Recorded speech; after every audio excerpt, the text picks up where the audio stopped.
dadka ku nool deegaanada Puntland ayaa waxay ka hadleen taageerada u hayaan madaxweynaha Jamhuuriyadda Federaalka Soomaaliya Mudane Sheekh Shariif Axmed ayagoona sheegay in ay u rajaynayaan in uu mar labaad noqdo kii qaban lahaa xilka madaxnimada Soomaaliya waxayna sheegeen haddii uu ku soo laabto xilka madaxnimada Soomaaliya uu dhameystiri doono waxyaabo badan oo qabiyo ah kuwan ayagoo ka hadlayo dareenkooda ku aadan in uu mar kale qabto xilka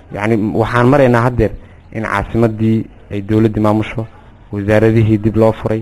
dawladda si fiican u shaqeynayso marka qof cusub oo hadda ay mataqaana la keeno wax ma keenayso mataqaana farqiga laakiin waxaan isleeyahay wax sii wadi kara oo 4 sano soo socda sii daadihin kara madaxweynaha hadda talada haya isaga ayaana isu keeni kara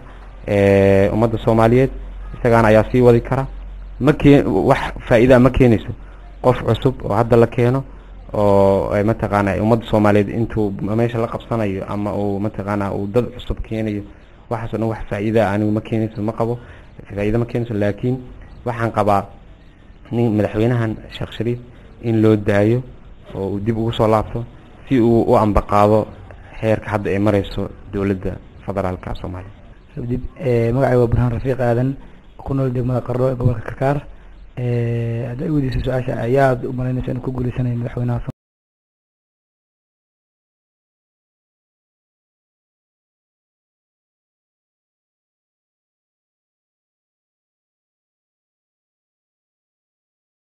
doorashadaas ay ku dhacayso ama ay keentayba sababta keentay in la doorto madaxweyne oo dalka dhexdiisa lagu qabto isbedelkaas ninkii keenay waaye sidoo kale waxyaabaha lagu taageerayo kale waxaa ka mid ah madaxweynaha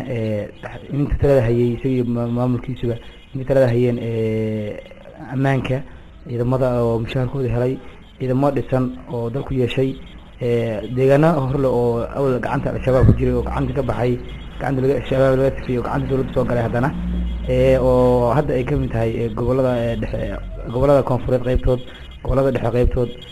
jubbooyinka ciidamada la keenay booliis oo kala amisom safaarada dalka laga furay madaxweynaha inta heer caalami oo yimid dalkii waxyaabahaas ku taageeray madaxweynaha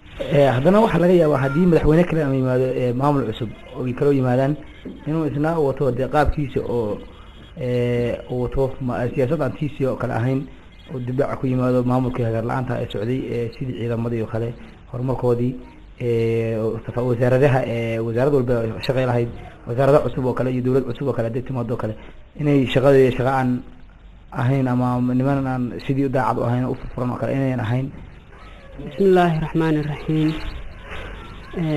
horta marka hore ilaahay baa mahad iska leh marka xigta waxaan u mahad celinayaa bahda saxaafadda aniga taageeradeeda waxa weeye Sheekh Shariif inuu xilka ku soo laabto waayo dalka hore si fiican buu ugu soo shaqeeyay haddana waxaan rajaynaynaa inuu xilkii hore u hayay uu mar labaad ku soo laabto isagoo halkiisa ka sii abaqaadi doona taageeradeeduna waxa weeye Sheekh Shariif oo xilkii hore u hayay haddana mar labaad hela wax qabad badanna inuu muujiyo qabadadii uu muujiyay horeeto oo inta badan oo dalka u soo shaqeeyay sida aad ogtihiin wax badan buu ninkaas dalka horumar gaarsiiyay haddana horumarkii baan jecelahay inuu sii wado si kastaba ha ahaatee madaxweynaha Jamhuuriyadda Federaalka Soomaaliya Mudane Sheekh Shariif Axmed ayaa noqday madaxweynihii ugu horeeyay ee kalsooni geliya dhammaan shacabka Soomaaliyeed waxaana uu ka shaqeeyay dhinacyo badan oo ugu horeyso amniga Faysal Cabdullaahi Saalax telefishinka qaranka Soomaaliyeed magaalada Qardho